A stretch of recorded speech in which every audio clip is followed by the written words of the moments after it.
Hello, this is Graham. In this video, we're going to explore psychodynamic developmental theories.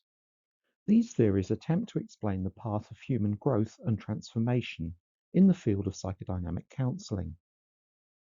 Developmental theories generally try to map our psychological journey from infancy to adulthood. They help us understand the twists and turns of human development, the challenges we encounter, and the milestones that we achieve. These theories are not just abstract concepts. They help us understand our clients and help them navigate their unique life paths.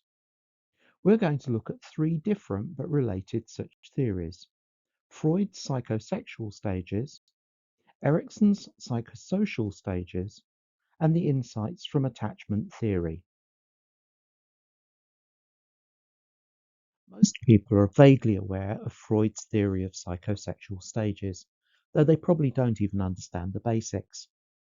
Freud's first stage was the oral stage, where infants find their world through their mouths, exploring and seeking oral gratification.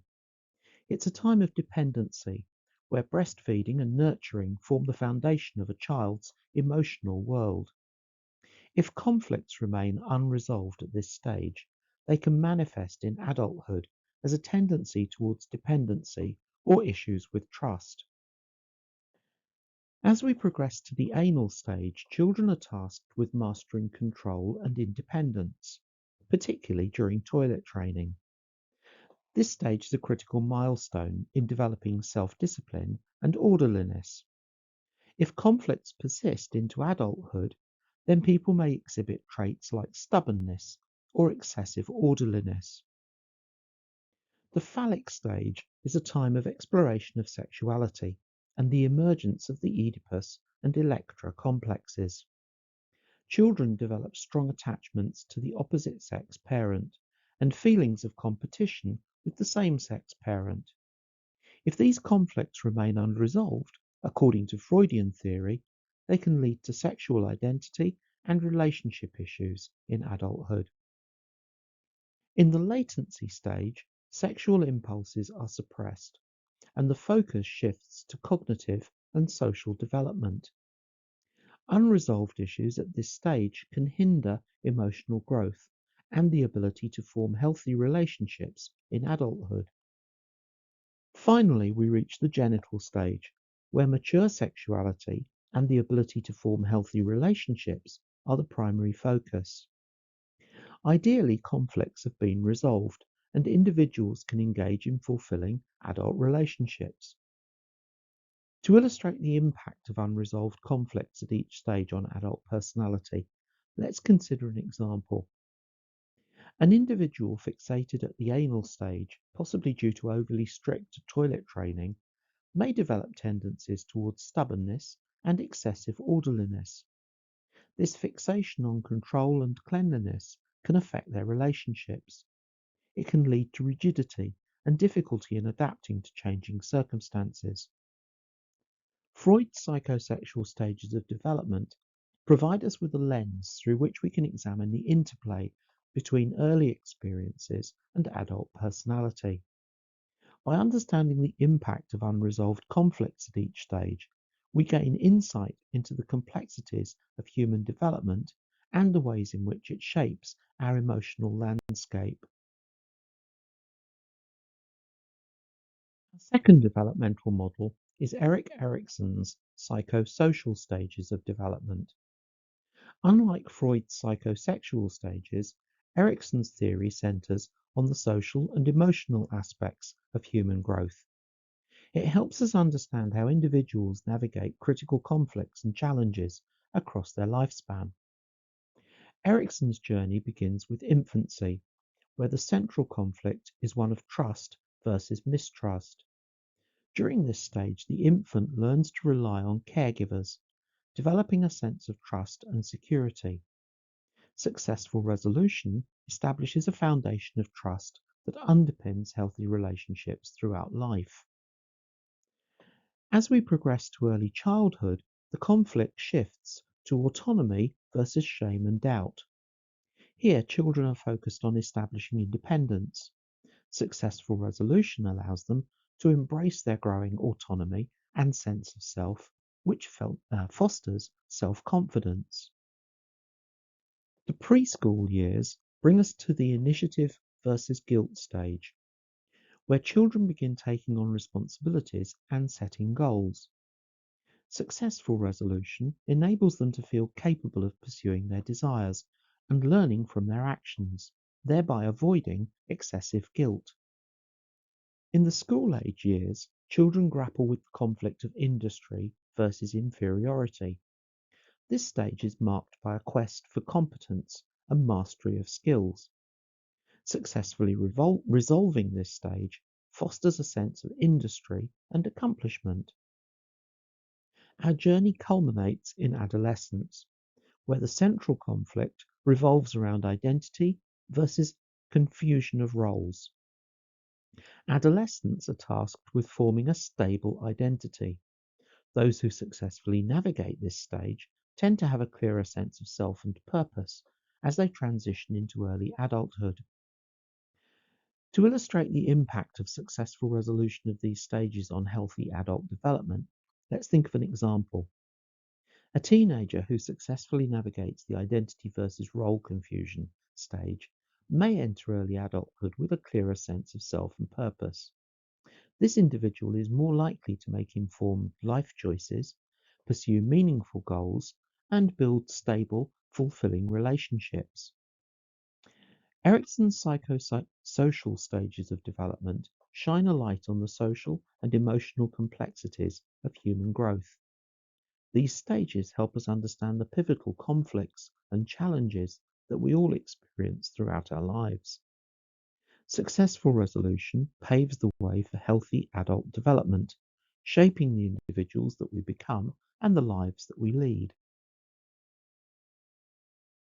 The next developmental theory to be considered is John Bowlby's attachment theory. This pivotal work examined the profound bonds formed between children and their caregivers. These early attachments lay the foundation for our understanding of attachment styles and their critical relevance to psychodynamic counselling. Attachment theory tries to unearth the emotional connections that we form with our caregivers in infancy. It proposes that these early attachments significantly influence our emotional and psychological development throughout life. Attachment theory classifies individuals into distinct attachment styles. We're going to think of three particular ones today.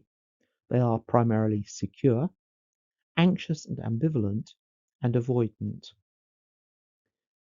Those with a secure attachment style tend to feel comfortable with both emotional intimacy and independence. They have an easier time forming and maintaining healthy, fulfilling relationships. Their early experiences of consistent care and emotional support have instilled in them a sense of trust and security. In adulthood, they can express their emotions openly, they can seek support when they need it, and they can navigate relationships with confidence and resilience.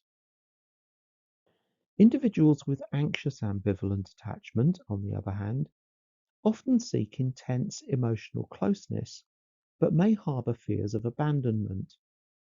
Their relationships can be marked by insecurity and emotional roller coasters.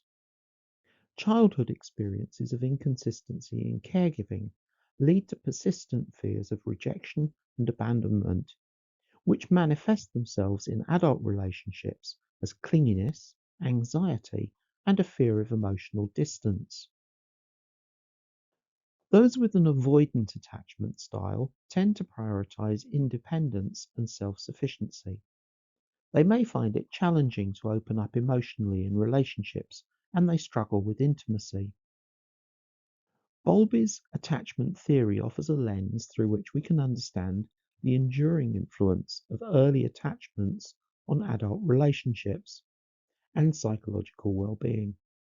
By recognizing and working with these attachment styles in psychodynamic counseling, we can empower individuals to navigate their own inner landscapes and develop healthier, more fulfilling relationships. The common thread that unites many developmental theories is the profound influence of early experiences and relationships on the formation of our personalities. Whether we're exploring Freud's psychosexual stages, Erikson's psychosocial stages, or John Bowlby's attachment theory, one thing becomes abundantly clear. The experiences that we have in our formative years lay the foundations, the groundwork for who we become as adults. Psychodynamic counselors delve into the layers of a client's past to unearth the influences that have shaped their present. These developmental theories serve as maps, guiding them through the intricate landscape of a client's life, helping them to decipher the roots of their current struggles and patterns of behavior. However, we have to remember the principles of personal agency and accept that having such connections pointed out to them is unlikely to address their presenting issues. A client who seeks therapy, for example, due to persistent relationship difficulties, may engage with the therapist and look into their history.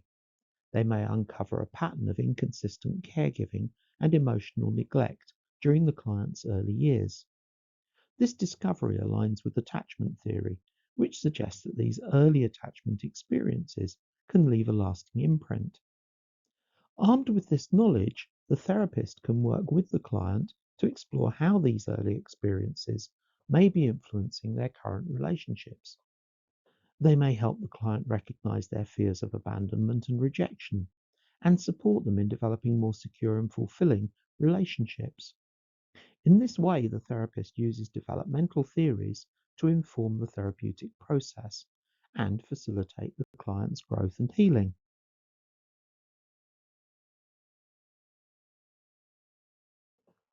So let's take a moment to recap. We've considered the psychosexual stages of Sigmund Freud, Erik Erikson's psychosocial stages, and the relevance attachment theory has to psychodynamic counselling. All of these share a common theme, the pivotal role of early experiences and relationships in shaping our personalities. Understanding these theories is like having a map for psychodynamic therapy. They equip us with an awareness of how early experiences influence our clients' present lives. As such, developmental theories help us uncover the roots of their struggles, insecurities, and patterns of behavior. This understanding is not just an intellectual exercise, it's a tool for healing.